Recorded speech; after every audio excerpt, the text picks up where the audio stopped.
여러분 반갑습니다. 요한복음은 잘 아시는 대로 크게 두 부분으로 나누어집니다. 서론과 결론. 서론은 1장이고요. 결론은 21장인데 이 서론과 결론을 제외하면 2장부터 12장까지는 표적의 책이라고 그렇게 이야기하죠.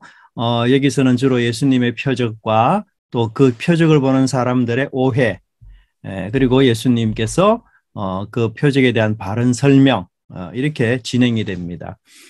또 사역의 대상도 제자들을 포함한 유대인들이 예수님의 사역의 대상입니다.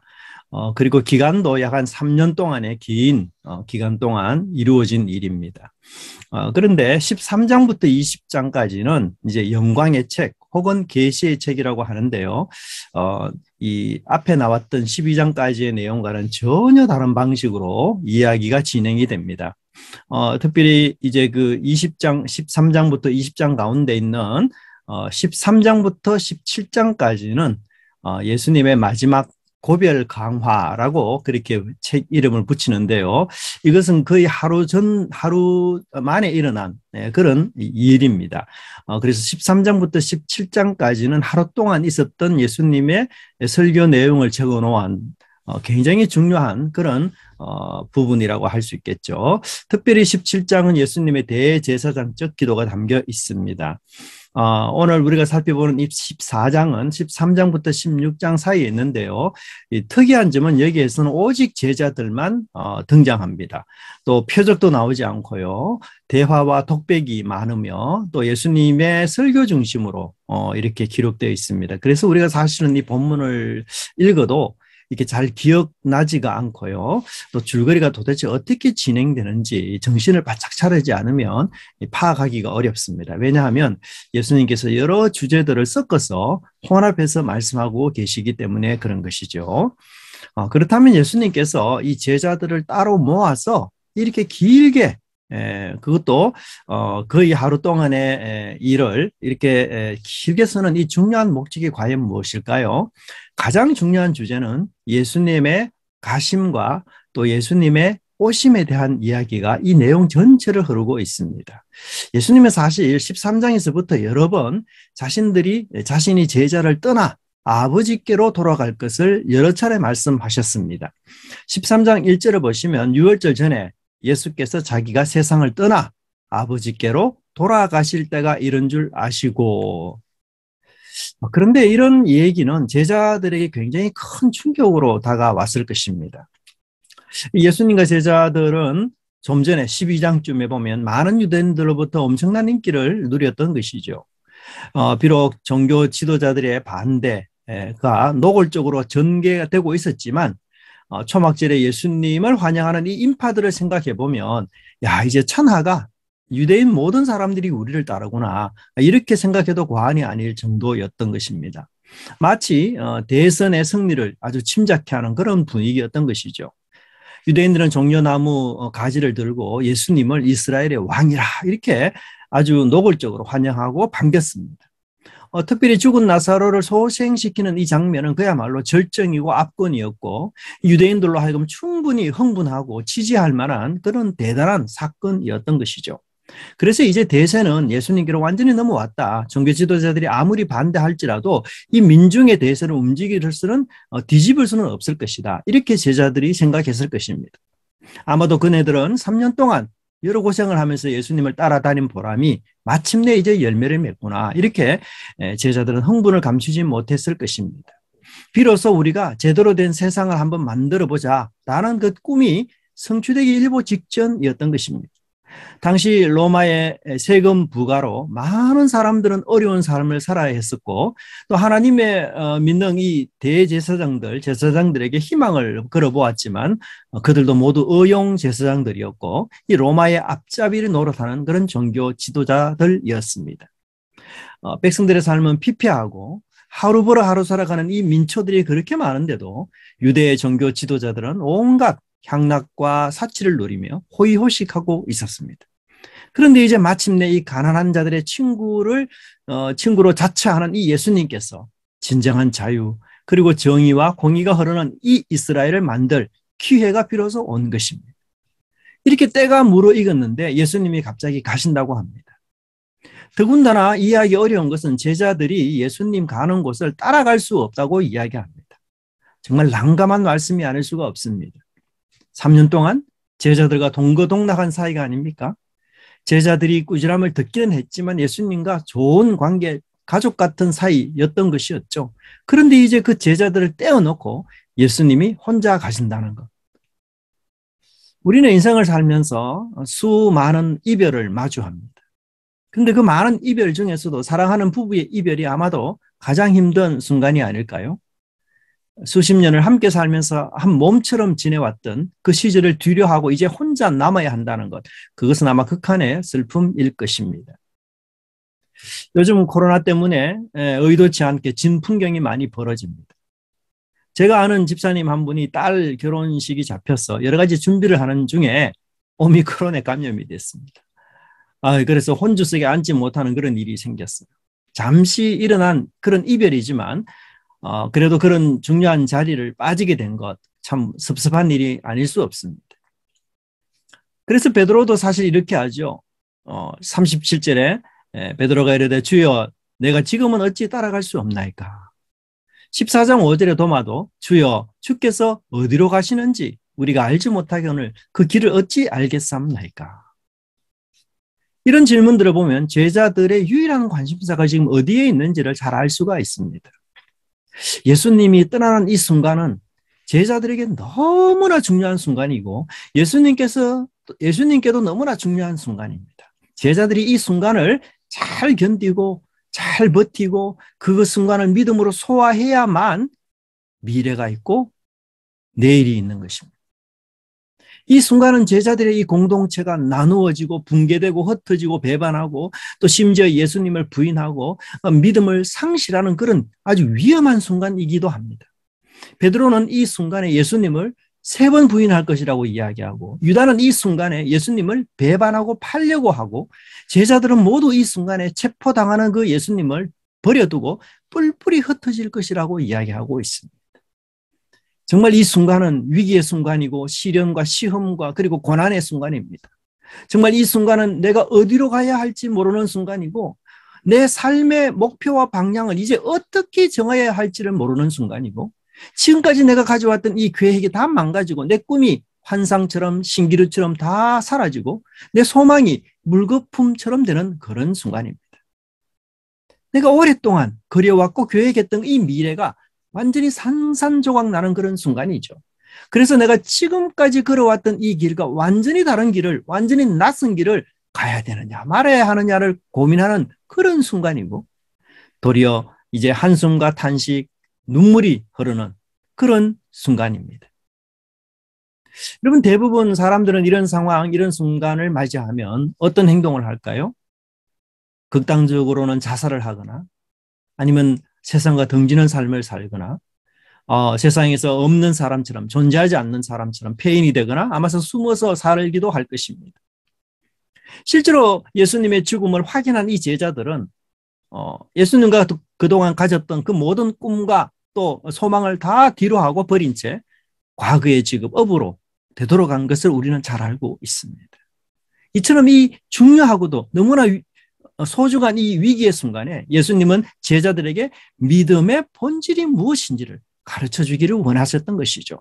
구원이 무엇이며 삶 속에서 가장 중요한 생명은 무엇이며 사랑은 또 어떤 것인지 내가 무엇 때문에 왔으며 무엇 때문에 아버지께로 가야만 하는지 이제 예수님이 더 이상 보이지 않는 세상, 예수님이 부재인 이 세상 속에서 믿음을 갖고 산다는 것이 무엇인지를 예수님은 제자들에게 가르쳐주고 알려주기를 원하셨던 것이었습니다.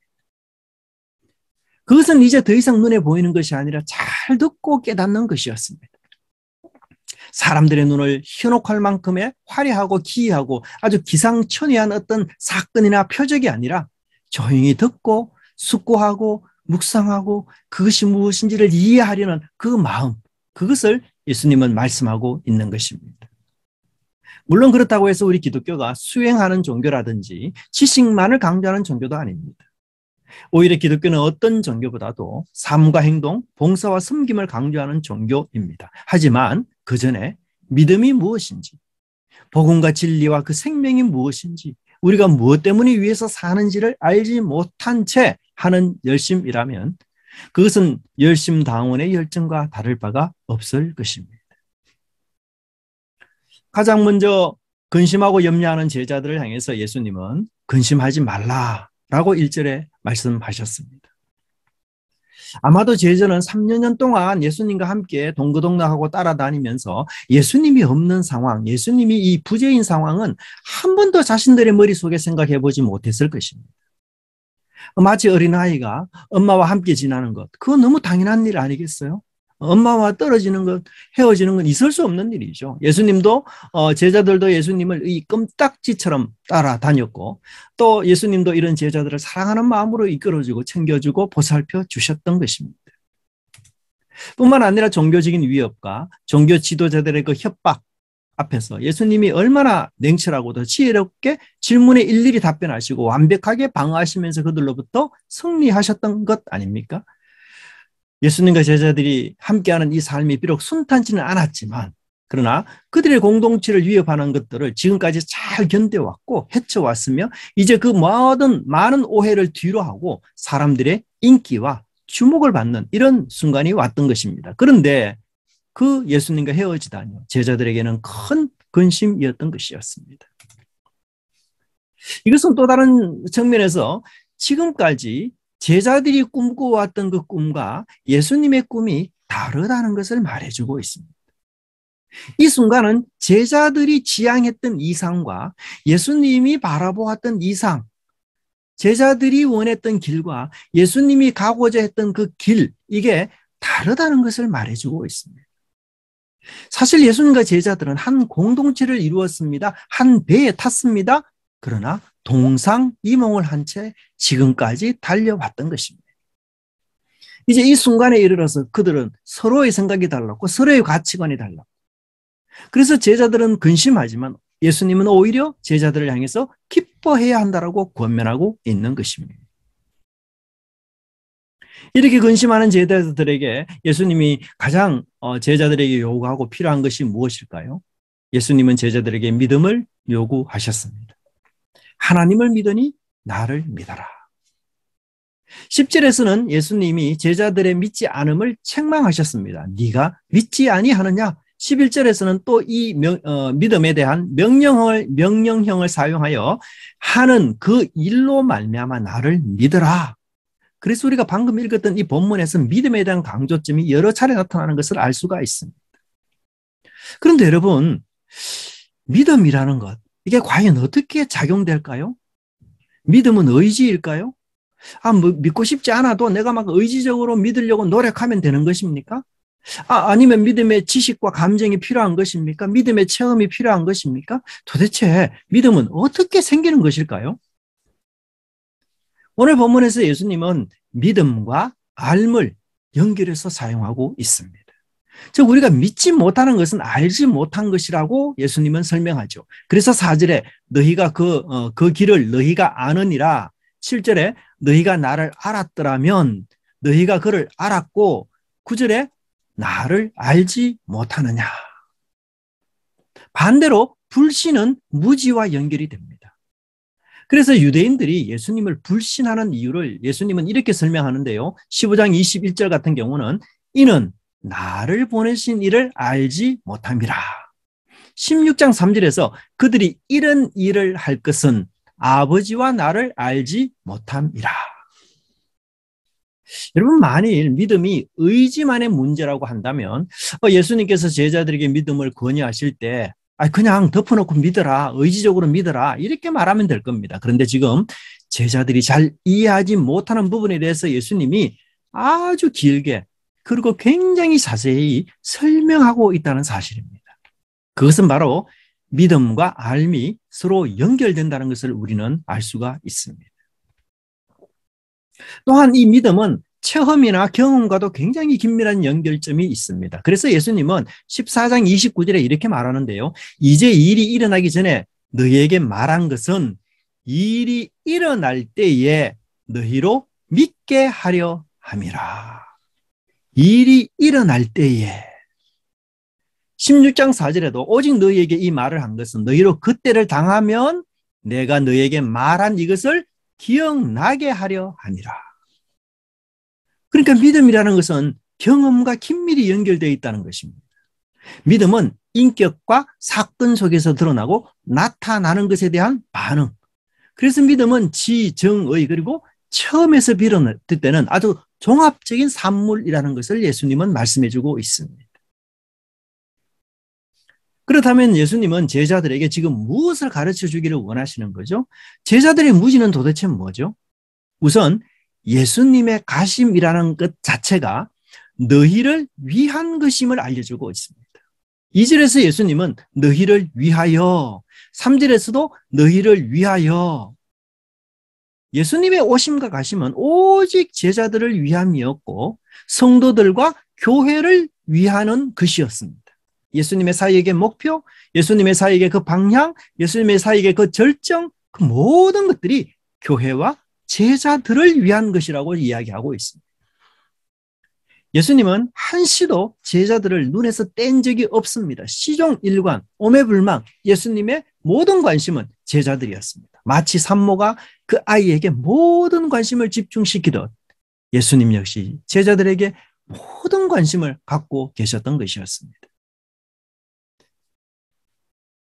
이런 예수님의 구체적인 사랑을 요한복음 13장에서 예수님은 자기 사람을 사랑하시는 모습을 담은 퍼포먼스를 기록하고 있습니다. 그것은 바로 제자들의 발을 씻기는 장면이었죠. 놀랍게도 13장 4절과 5절에서 예수님의 행동을 하나하나 구체적으로 묘사하는데요. 여기에는 7가지의 행동, 동사가 나옵니다. 저녁 잡수시던 자리에서 일어나, 겉옷을 벗고 수건을 가져다가 허리에 두르시고 대에 물을 담아 제자들의 발을 씻기시고 그 두르신 수건으로 닦이기를 시작하여. 여러분, 이런 동사가 연이어 나올 때는요, 이 동사 하나하나에 집중하라는 의미가 있습니다. 쉽게 말하면 이 동사 하나하나가 하나의 장면을 의미하고 있습니다. 일어나는 장면 한 컷, 겉옷을 벗는 장면, 수건을 가져오는 장면. 사실 예수님께서 제자들의 발을 씻기는 이 장면을 이렇게 길게 여러 동사를 쓰면서 쓸 필요가 없어요. 사실 간단하게 처리할 수 있습니다. 예수님이 제자들의 발을 씻기셨더라. 그런데 요한은요, 아주 세밀하게 예수님이 하는 이 행동 하나하나를 눈여겨보면서 그래서 이 글을 읽는 이 독자들의 눈에는 예수님의 이러한 행동이 그림으로 상상으로 그려볼 수 있을 정도로 굉장히 세밀하게 묘사하고 있는 것이에요. 왜 이렇게 묘사할까요, 저자가? 그것은 바로 예수님의 행동 하나하나가 사랑이 듬뿍 담긴 모습이라는 것입니다. 단지 제자들의 발을 씻는 그 장면만 예수님의 사랑에 발휘되는 것이 아니라 제자들의 발을 씻기기 위해서 준비하는 모든 행동들, 일어나는 것, 겉옷을 벗는 것, 수건을 가져오는 것, 그리고 제자들의 발을 씻긴 후에 하는 행동들, 이 모든 것들이 사랑으로 이어지는 그런 행동이라는 사실을 알려주고 있습니다. 여러분, 엄마나 할머니가 이 신생아, 한 2개월 된 신생아를 목욕시킬 때 여러분 어떡합니까? 물을 따스하게 데우는 행동, 그리고 그 따스한 물을 대야에 담고 손을 넣어서 온도를 재어보는 이 행동, 타월을 준비하는 것, 모든 행동 하나하나가 어떻습니까? 다 사랑의 동기로 사랑이 충만해서 하는 것과 같습니다. 그런데 예수님의 이 떠나심, 예수님의 이 가심을 제자들은 사랑에서 나오는 것이 아니라고 생각한 것이에요. 그것은 제자들을 위하여 하는 행동이 아니라고 생각했던 것이었어요. 그래서 그들은 근심하고 당황하고 염려하고 걱정하고 있는 것이었습니다. 사랑하는 우리 믿음의 교회 성도 여러분, 우리도 제자들과 같은 상황을 만나면 당황하고 근심하고 염려합니다. 어려움과 고통 속에 버려두는 것, 이것은 우리를 사랑해서 하는 일이 아니라고 생각합니다. 오히려 예수님 우리를 사랑한다면 어려움과 고통과 이 좌절 속에서 버려두면 안 된다고. 그래서 우리를 위하시는 그 행동이 우리는 제자들처럼 근심하고 있습니다. 그리고는 도대체 어떤 것이 정말 우리를 위하시는 것이 따지고 싶은 이런 심정일 때가 많습니다. 사랑하는 믿음의 교회 성도 여러분, 주님의 사랑이 여러분을 항상 호위한다는 것을 우리는 인지해야 됩니다. 그것을 알고 깨닫고 믿어야 합니다. 우리가 비록 고통과 아픔과 실망 가운데 있다 할지라도 우리를 향한 주님의 사랑은 결코 식지 않았다는 것. 그것을 우리는 알아야 합니다. 인지해야 됩니다. 사람들은요, 권태기가 있습니다. 늘 첫사랑 같은 것처럼 그렇게 살 수는 없습니다. 사랑하지만 싫어질 때가 있고 미워질 때가 있는 법이에요. 하지만 예수님의 사랑은 그런 사랑이 아닙니다. 만일 예수님의 사랑이 이런 사랑이라면 그것은 하나님의 사랑이 아니죠. 한계와 제한을 가진 인간의 나약한 사랑일 뿐이고 그 사랑으로는 세상을 이길 수가 없습니다. 예수님의 생애를 한번 살펴보십시오. 그분은 사랑하는 이를 위하여 이 땅에 오셨습니다. 사랑하는 이를 위하여 십자가에 달리셨고 사랑하는 이를 위하여 부활승천하시고 이제 사랑하는 이를 위하여 마침내 재림하실 것입니다. 예수님의 생애는 사랑으로 시작되어서 아직도 끝나지 않았고 이제 영원한 사랑으로 이어가며 오늘도 내일도 식지 않는 사랑으로 우리를 사랑하시는 분입니다. 제자들처럼 여러분 근심의 상황에 처해 있습니까? 해결되지 않는 문제 때문에 염려가 있습니까? 아니면 매일 부딪히는 문제로 여러분 한계에 이르렀습니까? 하지만 한 가지만 여러분 생각하십시오. 그럼에도 불구하고 예수님의 사랑은 식지 않았다는 것. 예수님을 향한, 우리를 향한 그 예수님의 마음 변함이 없다는 것. 그리하여 세상을 이긴 그 예수님의 사랑으로 회복하기를 원하고 계신다는 것입니다. 그렇다면 예수님이 제자들을 위하여 준비하는 이 거처는 무엇을 말합니까? 그것은 바로 예수님이 십자가를 지는 사건을 뜻하고 있습니다. 사실 2절에서 아버지의 집에라는 이 표현은 성전을 뜻하고 있습니다. 2장에서 이미 예수님은 유월절 때 예루살렘에 올라가셨죠. 그리고 거기서 성전을 청소하시면서 이 성전을 헐면 내가 사흘 동안 일으키리라 이렇게 예수님 선포하셨습니다. 이때 요한은 예수님의 이 말씀을 이렇게 해석하고 있죠. 그러나 예수는 성전된 자기 육체를 가리켜 말씀하신 것이라. 성전이 곧 예수님이라는 것이죠. 하나님의 임재의 장소, 하나님과 만나는 이 장소가 이제 물리적인 예루살렘 성전이 더 이상 아니라 예수님을 통해서 그 예수님 안에서 예수님의 그 인격과 사역 안에서 가능하게 된 것입니다. 하지만 아직 제자들을 위한 성전은 준비되지 않았습니다.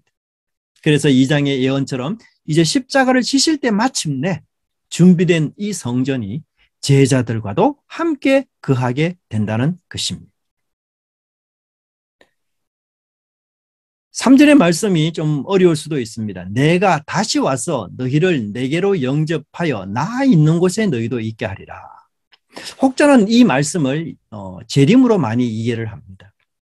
만약에 이 말씀을 재림으로 이해한다면 근심이 많은 이 제자들에게는 아무런 위로가 되지 못합니다. 예수님 아직도 재림하지 않으셨기 때문이고 오늘을 살아가는 우리에게도 참된 위로가 되지 못합니다.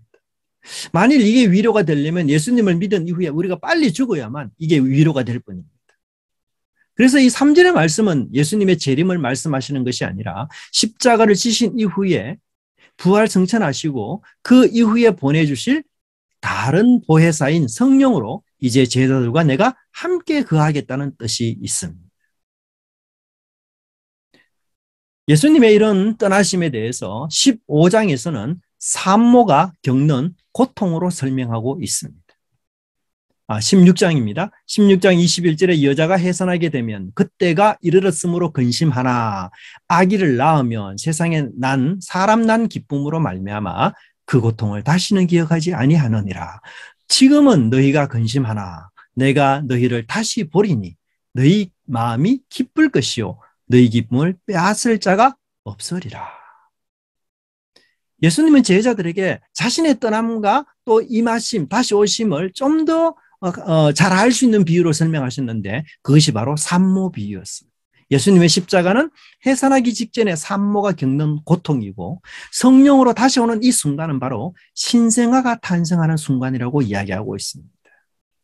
십자가는 예수님께서 아버지께로 가시는 사건입니다. 이것은 예수님의 구속의 사명이 완수했음을 뜻하고 있습니다. 이제 이 일을 통해서 산모가 아이를 낳는 것 같이 하나님의 새로운 백성이 탄생될 것이기 때문에 제자들은 오히려 기뻐해야 한다라고 이야기하고 있습니다. 그런데 예수님이 하필이면 출산하는 산모를 비유로 말하는 이유가 뭘까요? 그것은 바로 구약의 예언 때문입니다. 구약은 메시아 시대가 그냥 도래하는 것이 아니라 산모가 아기를 낳기 위해서 고통하는 것처럼 산고가 있음을 자주 예언하고 있습니다. 그래서 신약 성경은 마리아의 잉태와 산고부터 이야기를 시작하고 있습니다. 특별히 이사야가 이 내용을 잘 이야기하는데요. 이사야 전체의 글에는 해산하는 여인의 이미지를 많이 사용해서 이스라엘에게 메시지를 전합니다. 출산하지 못하는 산모는 이스라엘, 출산하는 산모는 여호와의 종 메시아로 묘사하고 있습니다.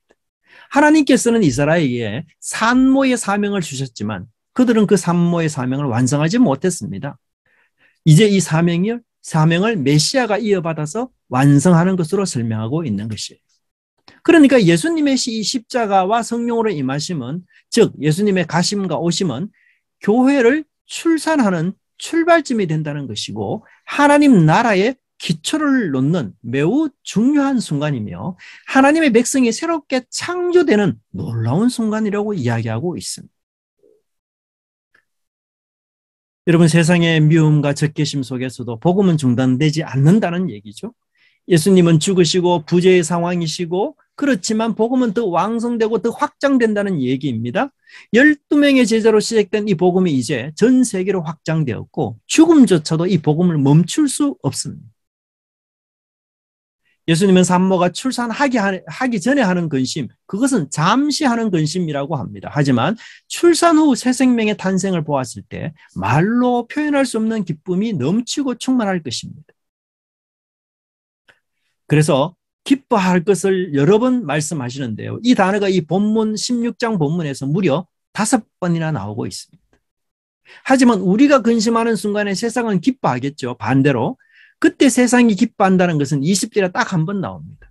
그래서 이 세상의 기쁨과 제자들의 기쁨을 비교해 보면 5배 이상의 기쁨을 묘사하고 있습니다. 더군다나 예수님은 이 기쁨을 빼앗을 수 없는 기쁨이요 충만한 기쁨이라고 설명하고 있습니다. 여러분, 우리가 인생을 살면서 빼앗기기 싫은 것이 참으로 많습니다. 물질이나 권력이나 건강, 능력, 인기.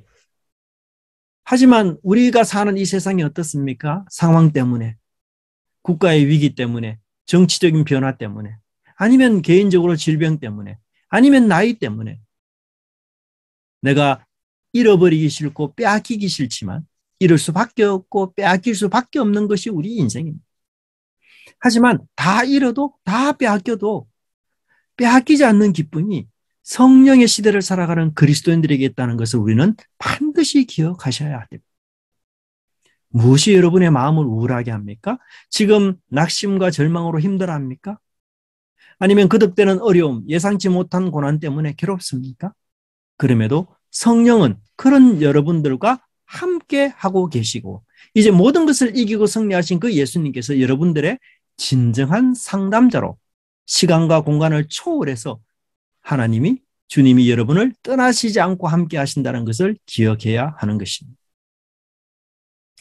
심신이 지쳐서 죽기를 원했던 엘리야에게 하나님은 천사를 보내주셔서 가장 적절한 도움과 힘을 주셨습니다. 부활하여 제자들과 다시 연합하셨듯이 지금도 부활하신 그 주님은 우리와 저와 여러분과 함께 연합하여 계십니다. 부활하신 그 주님의 손을 잡고 다시 일어나시기 바랍니다. 여러분, 행복과 기쁨, 웃음은 저 멀리 있는 것이 아닙니다. 그것은 남의 것이 아닙니다. 물질이 많은 사람, 권력이 있는 사람의 독점물이 아닙니다. 명품 가방을 지니고 날마다 쇼핑하는 사람들의 전유물도 아닙니다. 하루 벌어 하루 살아가는 가난한 사람들, 종일 폐지를 주우면서 고된 인생을 살아가는 사람들, 질병으로 하루하루 힘들게 보내는 환자들도, 그리고 상황이 점점 악화되는 이 경제 위기 속에서도 어렵게 사는 이 사람들도 누릴 수 있고 경험할 수 있는 것이 바로 빼앗아갈 수 없는 주님의 기쁨이라는 사실을 우리는 기억해야 됩니다. 삶과 상황, 경제적 어려움 등 여러 가지 힘든 이유 때문에 주님이 주신 이 기쁨, 여러분 빼앗기지 마시기 바랍니다. 여러분, 산모의 산고는 출산을 위한 것입니다. 산모의 그 산고는 새 생명을 위한 것입니다. 그렇기 때문에 그 산고는 결코 헛된 것이 아니며 그 산고는 결코 무가치하거나 쓸데없는 것이 아닙니다. 고난은 새 생명을 출산하는 통로입니다. 고통은 새 창조를 위한 것이라고 예수님은 말씀하고 계십니다. 여러분 돌이켜 보십시오. 새 생명이 고난 없이 탄생되던가요? 주위를 둘러보십시오. 새 창조가 고통 없이 일어나는 법이 있던가요? 예수님은 이 교회를 창조하고 하나님의 백성을 창조하기 위하여 그 십자가의 길을 가셨습니다. 산모의 길을 가셨습니다. 사망이 피하지 않는, 사망에 지지 않는 이 교회를 만들기 위해서, 그리고 저주와 사망에 붙잡힌 백성들을 구출하기 위해서 거처를 예배하러 가신 것입니다.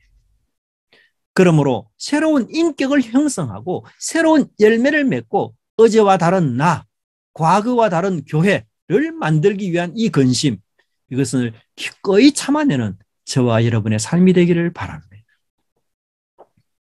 5절에서 도마의 질문이 나오죠. 도마는 아직도 예수님이 어디로 가는지를 모릅니다. 사실 예수님은요, 이것을 비유적으로 이야기하시거든요. 그런데 도마는 이걸 문자로 받습니다. 도마는 이렇게 이해하고 있습니다. 예수님께서 가시는 그 목적지를 알려주면 우리가 그 목적지를 따라서 길을 통해서 그곳으로 갈 수 있는데, 이런 식으로 표현하고 있습니다. 이 도마의 질문 어때요, 여러분? 제자들의 믿음이 위험 수위에 있음을 말해주고 있어요. 도마는 군사적이고 정치적인 메시아를 바라보았고 다윗의 나라처럼 아주 이 민족적인 유대 나라가 회복될 것을 꿈꾸고 있었습니다. 그는 사실 예수님의 제자로서 3년을 따라다녔지만 예수님으로 말미암아 이루어지는 이 하나님 나라를 전혀 이해하지 못했습니다. 물론 제자들은 예수님을 하나님의 아들로 하나님께로부터 온 분이라고 알고 있었지만 그것은 자신들이 정의한 메시아로 이해했던 것이었고, 그래서 도마는 세상과 별반 다르지 않는 왕, 로마나 페르시아나 별반 다르지 않는 이 지상의 왕 예수님을 이해했던 것이었습니다. 그런데 예수님은 자신이 진리로 가는 유일한 길이며 생명을 얻는 독보적인 길이라고 말씀하고 있습니다. 여러분, 진리가 뭘까요? 세상에 진리가 얼마나 많습니까? 진리를 찾는 사람 정말 많습니다. 유튜브를 보면 많은 채널에서요, 진리를 외칩니다. 많은 책들이 진리에 대해서 논하고 있습니다. 정말 진리가 너무 많아서 혼란스럽습니다. 과연 그렇게 말하는 이 진리 중에 무엇이 참된 진리인지를 우리가 어떻게 분별하고 어떻게 판단해야 될까요? 본문에서 예수님은 이 진리와 형제되고 쌍둥이 되는 개념을 말씀하셨는데 그것은 바로 생명, 영생입니다. 이런 무엇이 참된 진리냐를 판단하는 절대적 기준은요, 그 진리가 생명을 주느냐, 영생을 주느냐에 달려 있습니다. 그리고 죽음을 이기는 이 영생을 주는 진리는 오직 부활하셔서 승천하신 예수님밖에 없다는 사실입니다. 도마의 질문과 이 예수님의 답변을 보면 많은 격차가 납니다. 도마는 세상을 꿈꾸고 있습니다. 세상의 정치 제도가 영생을 주지 않습니다. 물론 어느 정도 기근은 면하고 가난을 면할 수 있기는 하겠지만 단지 그뿐입니다. 세상의 물질, 세상의 권력, 세상의 힘은 결코 영생을 줄 수 없습니다. 하지만 도마는 세상에서 그런 영생을 얻을 수 있다라고 착각하고 있는 것이었어요. 영생은 오로지 예수님 안에 있습니다. 예수님에 연결되어야만, 예수님을 주인으로 모셔야만 영생을 얻게 되는 것입니다. 예수님의 그 인격과 성품, 그분이 하신 일, 그리고 그분의 말씀, 그것에 대해서 우리가 무관심하다면 우리는 영생이 없는 자입니다. 영생 있는 사람은 필연적으로 예수님의 사역과 성품과 그분이 하신 일, 말씀에 관심을 갖지 않을 수가 없는 것이에요. 그것이 영생의 길이기 때문에. 만약 그것이 없이 우리가 예수님께로 나온다면 우리는 예수라는 또 다른 우상을 섬기는 사람일 뿐이며 이스라엘처럼 황금 송아지를 하나님으로 모시는 사실과 별반 다르지가 않습니다. 8절에는 빌립의 요구가 나옵니다. 빌립이 이르되 주여 아버지를 우리에게 보여주옵소서. 여러분, 빌립의 요구와 도마의 질문을 비교해 보십시오. 뭔가 좀 색다른 게 나와요. 수준이 참 별반 다르지 않다는 걸 이해가 되는데요. 이 답변에 있어서 빌립의 요구가 어때요? 여러분 보면 예수께서 하늘로부터 내려오는 표적을 보여달라라고 요구한 불신의 바리새인과 사두개인과 유사합니다. 물론 바리새인과 사두개인들은 예수님을 시험하기 위한 의도였지만 그럼에도 불구하고 3년 동안 예수님의 제자로 지낸 이 빌립의 요구 자체는 굉장히 충격적입니다. 사람들의 눈을 현혹할 만한 것, 뭔가 신비적이고 충격적인 매직쇼, 사람들을 순식간에 사로잡을 수 있는 그 놀라운 기적, 거기에는 이성도 논리도 필요 없습니다. 오직 사람들의 감정을 자극시키고 격동시키고 그리고 이성과 논리를 한 방에 잠재울 엄청난 기적, 이게 빌립이 요구하는 것이었습니다.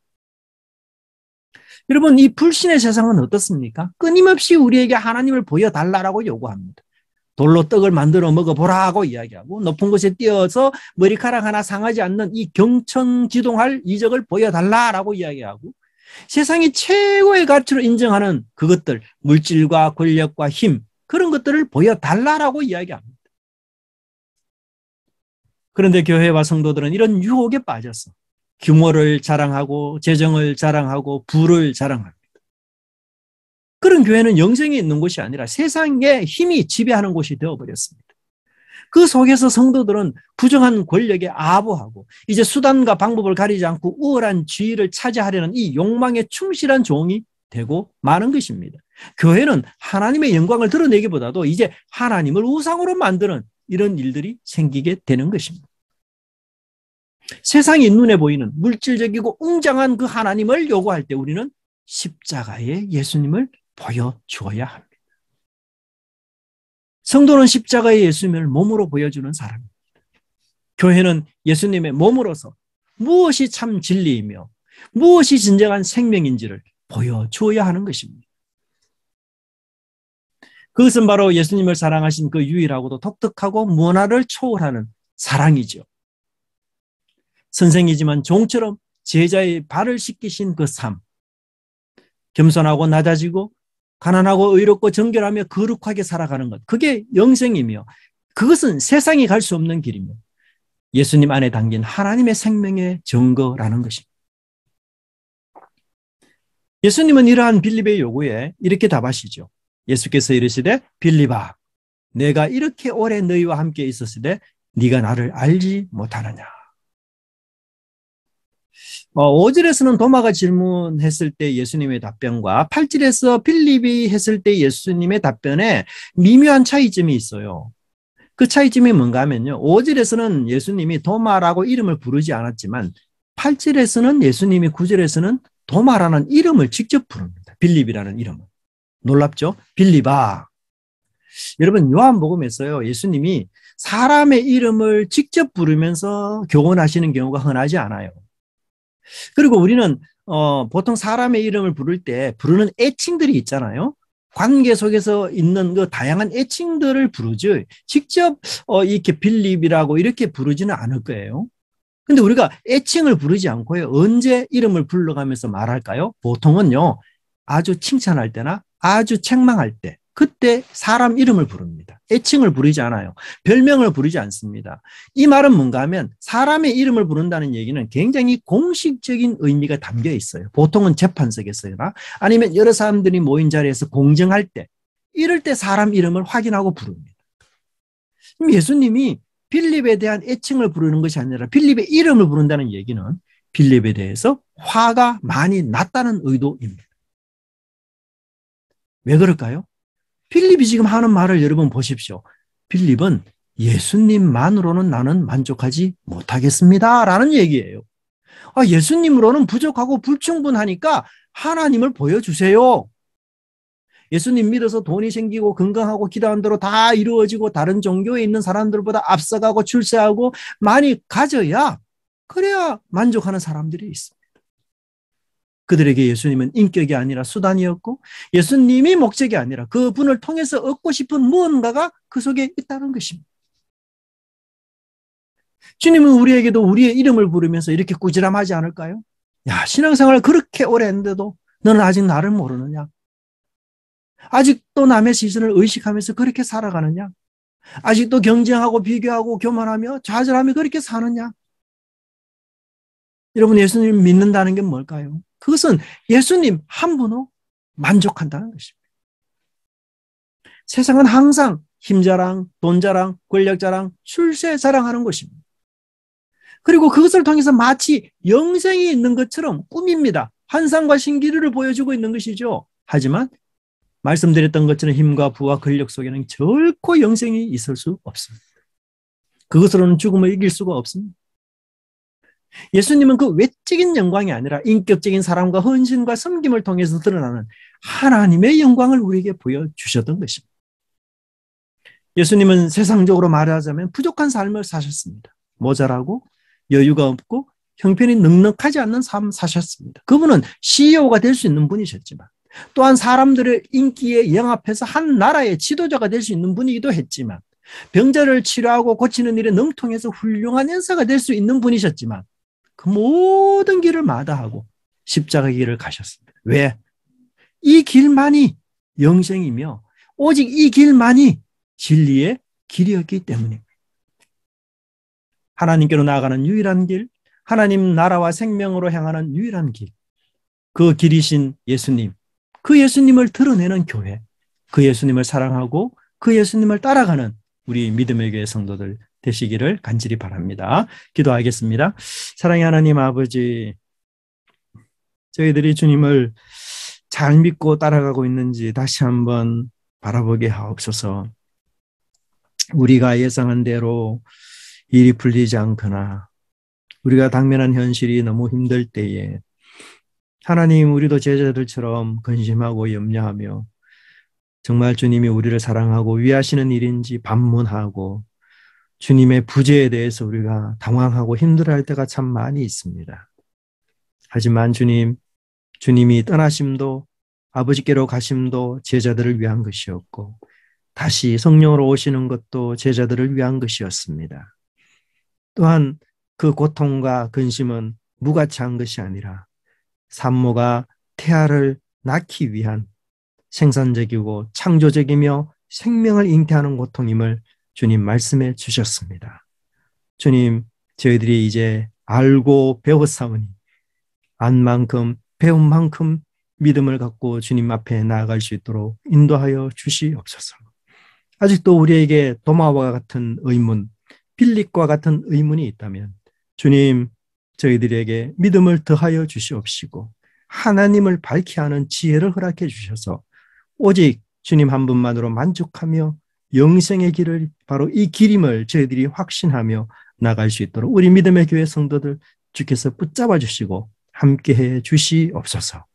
전쟁 중에 어려움에 있는 많은 이들이 있습니다. 하나님, 그들에게 적실한 필요가 제공될 수 있도록 저희들 감동시켜 주시고 인도하여 주시옵소서. 예수 그리스도의 사랑을 보여주게 하여 주옵소서. 감사드리고 예수님 이름으로 기도드리옵나이다. 아멘.